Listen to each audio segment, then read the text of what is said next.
Good morning. Welcome to our school, Ambassador Christian Desroches from Canada. What a pleasure to welcome you, sir, here for the first time, and I'm sure it's not the last. So again, please feel free at home, and why don't you introduce yourself a little to our audience, which consists of students and the members of the public who watch here live or online. Go ahead.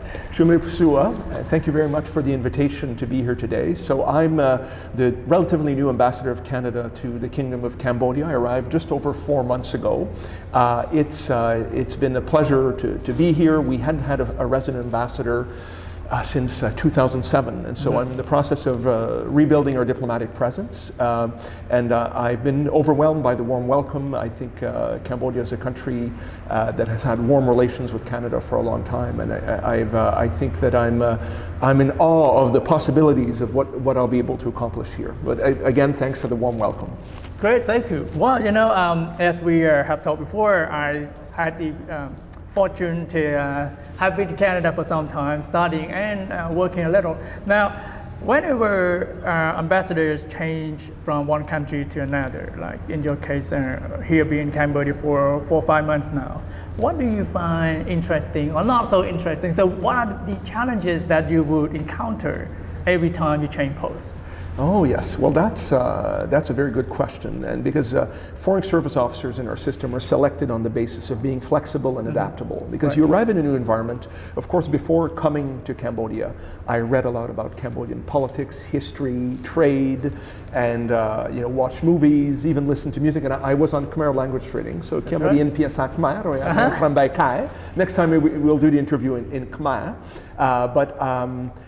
When you arrive, then there are all kinds of things. Oh, I thought it would have been this way. I thought it would have been that way. And you need to be humble, because you need to meet with people, listen to what they have to say. Listening is a key skill in diplomacy or in trade negotiations. And then you have to make up your mind as to, okay, well, these are going to be my priorities, or this is what the government of Canada wants me to do. This is how I'm going to pursue it. But these first few months are very important, because if you come in and you think that, oh, I know exactly what I'm going to do, you're likely going to fail, because you need to build those relationships, build that understanding to be effective. The second set of challenges for me has been, because we didn't have a full embassy here for a long time, it's just rebuilding that presence, rebuilding those habits. It's a bit of a challenge. Usually you arrive in an embassy, the system's already in place. And so here I've been building these new systems, and it takes a bit more work, but the advantage is that I'm getting it to do it my way, and I'm not having to adapt to the way things have always been. So it's an interesting challenge. That means no legacy problems. Exactly. Okay, well said, but could you tell me maybe just the post before Cambodia? Where were you and how was it? Oh, okay. Well, I hadn't been abroad in 9 years. I'd been in New Zealand before as deputy head of mission up to 2016. After that, I did a series of assignments at headquarters that focused very much on Asia, or what we call the Indo-Pacific region now. I was head of our APEC team for several years, and so I was in Vietnam, I went to Papua New Guinea, Chile. After that, I was Asia advisor to the Deputy Minister of Foreign Affairs, and from there I became Asia advisor to the Prime Minister of Canada. And so I was here in 2022 for the ASEAN Summit with Prime Minister Trudeau. And then for the year and a half before or 2 years before I came here, I was head of this team at the Foreign Ministry called the Indo-Pacific Strategy Secretariat, where I was rolling out a lot of the new programs and initiatives in Asia. So I've been working on this region for a long time. And so when I was offered the opportunity to come here as ambassador, it was a blessing, and I'm very, very happy to have been able to accept that offer. It's a wonderful news for Cambodia. Now, you know that yes, I think a lot of people are talking about Cambodia or Asia in general as a place where money moves around a lot, right? So usually we say, if you want to do business, come to Asia or Africa, but Southeast Asia is a very hard place. Now, from your perspective, how good of a place are we? Oh, yeah, how is Cambodia open to business, or do you feel like, okay, Cambodia has been great, but maybe there are a lot of things here and there that need fixing? Anyway. Well, that's a good question. I would say that we are very optimistic about Cambodia, and especially in the medium to long term, about Cambodia's economy, about our ability to do more business here. I think, for reasons we'll discuss, I think, a bit later on in this interview, Canada is looking for other trading partners, and and Cambodia has been very receptive, I think, to working with us. And we have a number of natural advantages here in Cambodia. For one thing, we are on the cusp, I think, of agreeing to this Canada-ASEAN Free Trade Agreement, hopefully next year. And so that will help Canadian companies and investors come here, and it'll help us attract investment from Cambodia. And second, because of the deep historical ties we have, many Cambodians during the difficult years here, during the Khmer Rouge years, came to Canada, and we have a very active Cambodian Canadian business community here. They're active OCIC, our prominent Cambodian Canadian family, but also we have companies like ABA and Manulife, that have been very successful in the Cambodian market. So we have a very strong base from which to build, and if we look at the long-term trends in Cambodia in terms of the rising levels of education, thanks to CamEd and other institutions, growing middle class of people who increasingly want to purchase services, I think it's really, the stars are aligning for Canada and Cambodia to do more on the trade side. You're perfectly right, because in the past, until 2021-22, our bilateral trade volume was very high. I think it was sitting at over $2 billion-ish dollars. And I'm sure Cambodia is known as a country that exports a lot of goods, travel goods, bicycles to Canada too. But somehow the number dropped a little. Would you care to? Yeah, well, I guess I would say that in general, our trading relationship is very much on an upwards trend. It's just that sometimes certain years, like I think in 2022, we had a number of big investments that came in. So I think some prominent Cambodian companies bought helicopters from Bell Helicopter in Canada, and then there was also CAE that had a big contract for flight simulator equipment here. So sometimes you have a big investment like that, and the trade will spike, and then the next year it goes down a bit. But it's not something that we worry about, because if you look at the long-term trends, the potential is there. We, for instance, so you mentioned it, there are a lot of Cambodian exports that are going to Canada, and with the uncertainty over tariffs in other countries, actually we've seen an upswing, and some of my family members who live in Canada since I've arrived here say, oh, look at all these garments and shoes that are manufactured in Cambodia we hadn't noticed before. But a lot of Canadians are buying and wearing goods that have been manufactured in Cambodia, and that has been going up. And in terms of Canadian trade here, we're getting a lot of interest from Canadian companies that are looking at the growth trajectory here. And you may be aware that His Excellency, the Deputy Prime Minister Sun Chantal, was in Canada a few months ago for a trade promotion visit. It was a second visit. And we are seeing a lot of Canadian companies looking at the Cambodian market with interest. Obviously, we have some headwinds in the short term, including the very unfortunate border conflict, that I think may serve as a deterrent to investment in the short term, but in the medium to long term, I think that the growth is going to be there. Maybe just to compare ourselves a little with our neighbors. For example, if somebody asks you, Ambassador Christian, I know that you love Cambodia, but how would you sell Cambodia to Canadian business communities as opposed to, say, Vietnam, for example? Well, I mean, the trading relationship with Vietnam has been very good for us. We currently have a ministerial visit there this week, and it's obviously a much bigger market. And when we launched the Indo-Pacific strategy, our new strategy for Asia and Canada in 2022, Vietnam was one of the countries that was identified as a priority. I think since then, we've been investing more to understand our various markets in Asia, and we've been increasing our staffing levels here at the embassy because we see an opportunity to do more. So if I would compare, let's say to Vietnam or Thailand, which are two big neighboring markets, I guess the big advantage in a place like Vietnam and Thailand is that they're bigger markets and companies are interested in that potential. But in Cambodia, I think if you look at it more closely. We have excellent relations. Our access to be able to reach senior decision makers, ministers, is much easier here because Cambodian government has made it very clear that they're open. They're open for business. So I think that is an advantage here.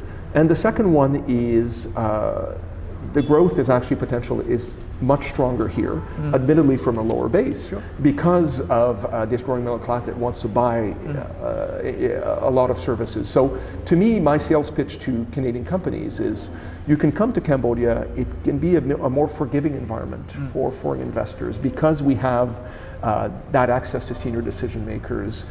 There are these prospects for growth. And then if you find the right partner in Cambodia, you can be very successful. And so obviously, to be perfectly honest, this year, if you're an investor in Canada, you're reading about Cambodia, border conflict, scam centers.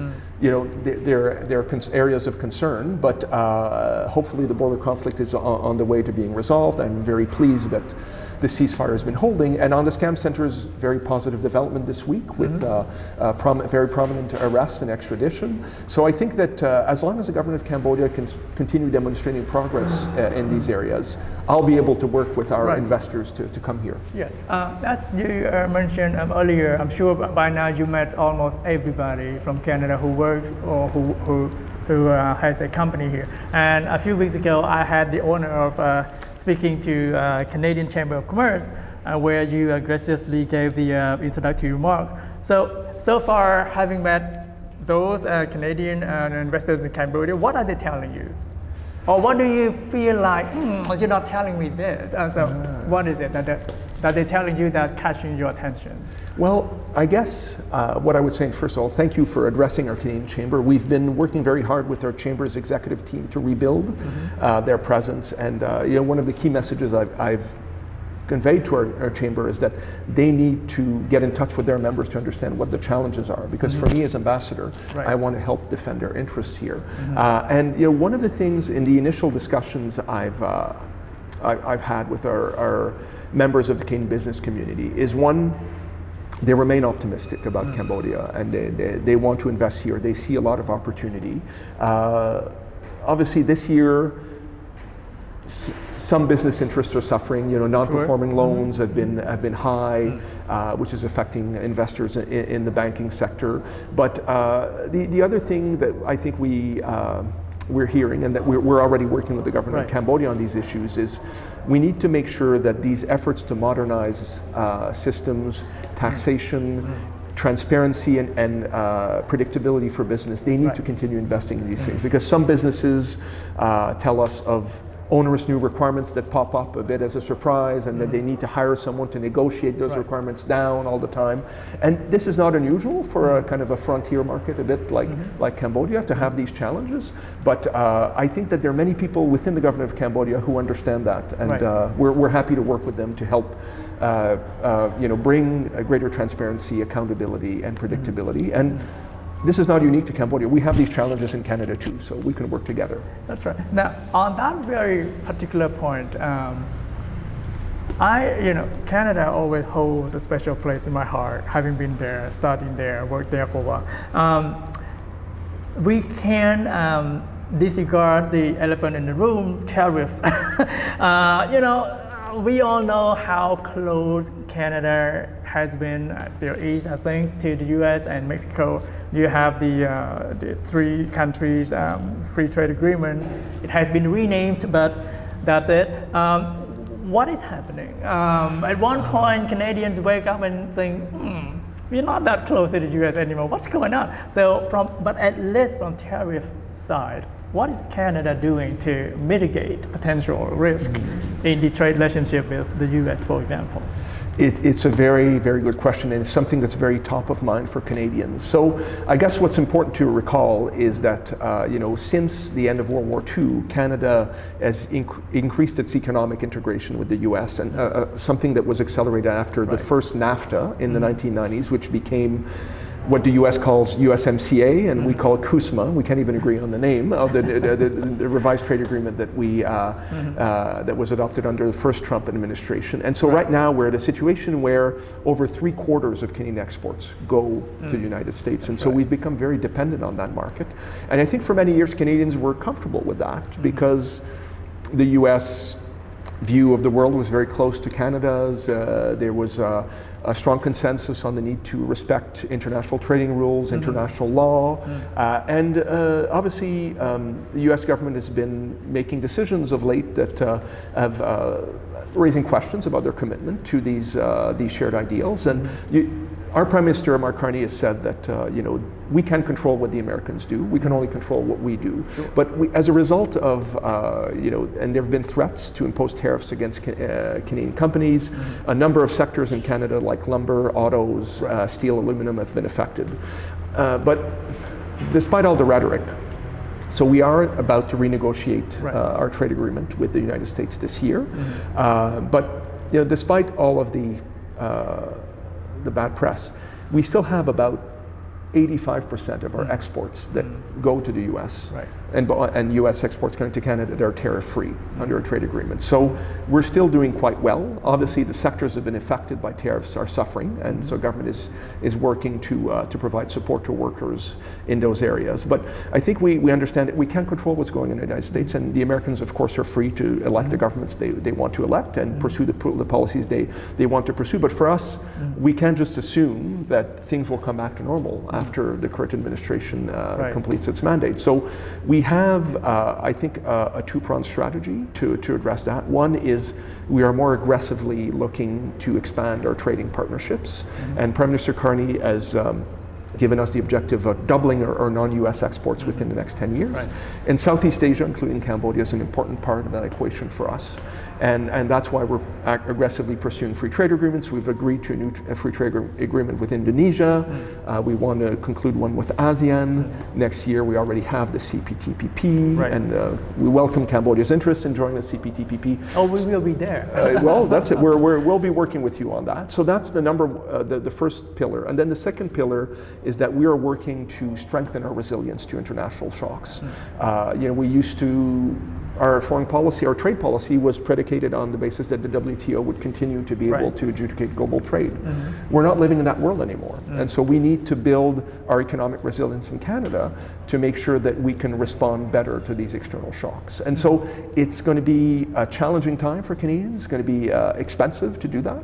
But already polls show that Canadians are willing to suffer a bit of economic growth, decline in economic growth in the short term to make sure that our economy is better equipped to respond to external shocks in the future.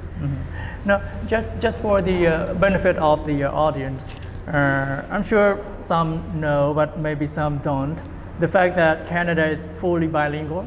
Yes. So Ontario, where you're from, more likely English, but also Quebec, where you used to work. Well, by the way, you were a professor too for some time. So French style of leadership and English sort of style of leadership. When you get asked by a foreigner who's never been to Canada, what do you tell them? Are you more English or are you more French as a country?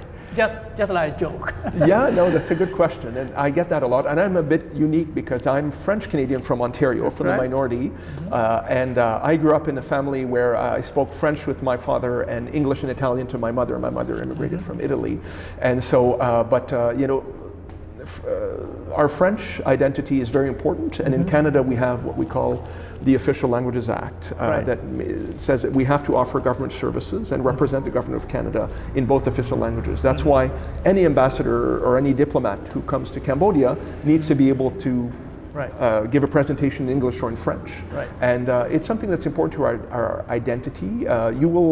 Cambodians will be seeing more of that later this year when Cambodia is going to be hosting the Francophonie Summit in Siem Reap.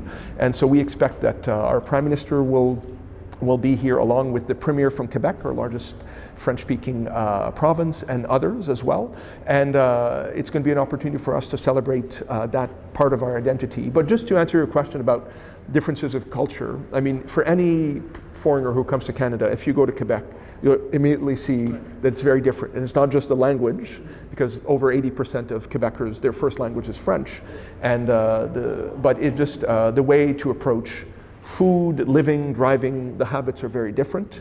And I think you're well aware of this, but many of your listeners may not be aware that in Canada we have civil law in Quebec and common law in the rest of the country, and it's a reflection of the French tradition that was very strong in Quebec. So it's a part of our identity that is has sometimes been a bit complicated to manage, but as a Canadian diplomat and as a Canadian, simply as a Canadian, I'm very proud that, despite the fact that there have been tensions in the past between our French-speaking, English-speaking communities, including a referendum in 1995 that almost saw the breakup of Canada, we've been able to work through these differences and continue to be successful as a nation. Now, if someone asks you, say, Ambassador, please list down 3 most famous Canadian products that are sold all over the place. What would you tell them? So I had, yes. Your personal preference. I'm sure you have more than that, but maybe your personal preference. Oh, yes. Something okay. that you say, that is Canadian. yeah. No, I think when I travel here in Cambodia and in other countries, and people say I'm from Canada, one of the first things I hear is people say, we love Celine Dion. And many of our artists, Kenyan artists have had success. I understand you're a bit of a Bryan Adams fan yourself, and many of our artists are Canadian, but a lot of people around the world think they're American, but especially those who speak English. But I think I'm very proud of our cultural exports, both in English and in French. And Celine Dion has had a career in both languages. A second export I think that people know is very successful is maple syrup. And when I travel around the country, often I bring little gifts of maple syrup. I should have brought one today. And I'll bring one next time. But it's something that comes from our indigenous heritage. The indigenous peoples taught us how to do it. And when the trees start thawing after winter, we make a hole in them and we collect the sap. And then you have to boil 40 liters of sap to make 1 liter of maple syrup. And so it's a proud Canadian export. And then I think the third thing I'd say is, I could talk about our agricultural products, which are very well known in Asia. But to me, what is important to me is education. Everywhere I go around the world and in Cambodia, I see graduates from Canadian universities. There are a few in cabinet. I met with the Minister of the Environment, Sapalit, a few weeks ago. He's a graduate of the University of Alberta, but there are many others. And it makes me very proud as a Canadian, because to see that people who've studied in Canada and have benefited from our strong education system, but have also imbued Canadian values to a certain extent, can come back to places like Cambodia and help make a difference. Now, let me turn the attention around a little. From our perspective, if we have Cambodian entrepreneurs who might have money and idea and want to go invest in Canada, what should they do? What kind of business would a Canadian entrepreneur do to become successful?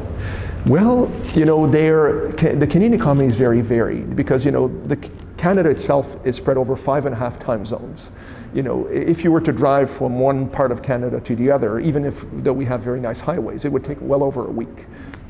And if you go to the east of or central Canada, agriculture is the main industry. And if you go to places like Ontario and Quebec, it's manufacturing and innovation that are biggest. So it depends what you're interested in and where you want to go. I guess I would just make a pitch, because it's one of Cambodia's priorities for the Francophonie Summit is emerging technologies. One of the growing sectors in Canada that's especially strong in Ontario and Quebec, but also other places like British Columbia, is artificial intelligence. We have a number of very strong AI hubs there that are really transforming the way we do business, but increasingly transforming the way we do government. As you know, government is very hard to reform. Bureaucrats tend to be very conservative in adopting new approaches, and Prime Minister Carney, a new Prime Minister, is really pushing us to do more, to adopt AI. So to me, if I were an investor looking at Canada right now, I'd be looking at places like Montreal, Toronto, to look at how emerging technologies can change the way we do business in the next 10, 20, 30 years. I wish I had all the time in the world, but neither you or I would have that. But so maybe 1 or 2 final questions. For us as a country that is proud of exporting things, manufacturing sector, of course, plays a critical role. Services industry is playing more and more critical role. Now, from that viewpoint, how is your perception built around whether we should sort of, go to AI, go to service-based industry sort of things, but also do not forget the base, because manufacturing, you want it or not, remains the stable, income generation kind of jobs. But also at the same time, that put us on the spot for climate change and all of that. Yeah, as a developing country, we're not bound by those difficult, stringent requirements as yet, but we have to be prepared. So between environmental protection, climate change, savvy populations, and business as usual, go and make money.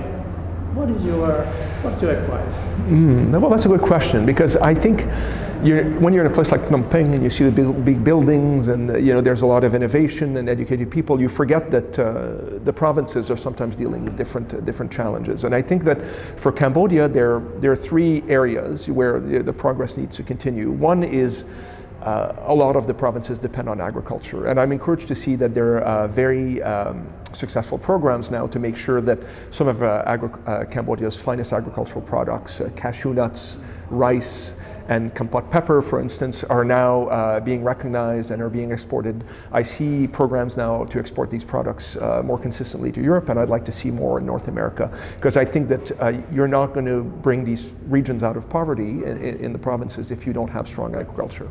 Second one, you mentioned the factories, very important part of the Cambodian economy, and we have a number of Canadian clothing companies like Lululemon, which is very successful, that is manufacturing in Cambodia.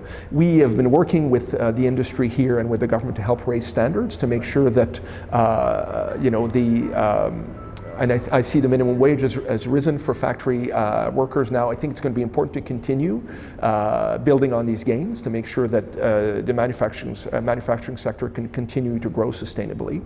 And then the third one, you talked about services. The services economy is going to be important. I mean, my impression after a few months in Cambodia is there's a lot of wealth that was generated, maybe not equitably, but over the past few decades through the property boom. Right. That property boom is slowing down now, and I see the smart investors and the Nea Knya I meet who understand the next big thing. The next big thing is it's no longer property. It's how do you provide services like education, banking, insurance to this growing middle class of Cambodians. And this is where I'm optimistic about our trading relationship. Even in agriculture, dairy, for instance, there's a lot of expertise we have in Canada that we can come here and work with Cambodians to develop. And I think that if we can work together in these three areas, I think that Cambodia's sustainable growth prospects will continue to be positive. You see, the very first time we met, I said to you jokingly, or maybe not, that I want to see more Canadian companies. It doesn't have to be big, giant Canadian companies, but big is better. But for example, I drink coffee a lot. So yes. Do you. The first coffee I had in Canada was second cup. So are you bringing it to Cambodia anytime soon? That's a good question. I'm not aware of any plans for Second Cup to expand here, but I know that Tim Hortons, which is a very popular Canadian brand, although they're partly owned by foreign interests now. They have been growing in Southeast Asia. I know there's some in the Philippines and elsewhere, so they might want to come here. The reality is that we don't grow coffee in Canada, right? And but I recognize that there may be appeal to the brand. But I do know that Cambodia grows very good coffee, because I'm now drinking coffee from Mandulgiri every morning at home. So maybe I can convince Second Cup to come here and sell some Mandulgiri coffee using their technology. I'd be happy to do that. Right. So one last question, I promise about. Again, tariff. Unfortunately, we've been slapped with high tariff. But what's your advice to a country like ours, Cambodia specifically, or not? Being a small country, growing economy, suddenly we have to be in that situation. What's your overall advice to in navigating through all these uncertainties? I would just say that we are in the same situation, because we were much more dependent on the U.S. We are much more dependent on the U.S. Cambodia has. And so I think that the keys to, because Cambodia has traditional manufacturing icons. People will want to buy this product. You just need to find those markets, build those relationships. I think that's already happening. But to me, it's trade diversification, building resiliency to make sure that you can weather those shocks. But also, I think for Cambodia to be able to take things to the next level, we need to attract more foreign investment. And I think the efforts are already underway by the CDC and the Ministry of Commerce to facilitate transparency and predictability for foreign business. That will help Cambodia weather this unpredictability. Because we need to dangerous and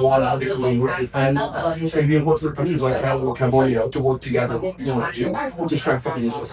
Well, on that note, thank you very much, Ambassador, for being here, and I'm sure we will have more opportunities to keep our conversation ongoing. And please feel free to come back anytime. Again, thank you very much for your time today. Well, thank you very much for the invitation. I look forward to coming back.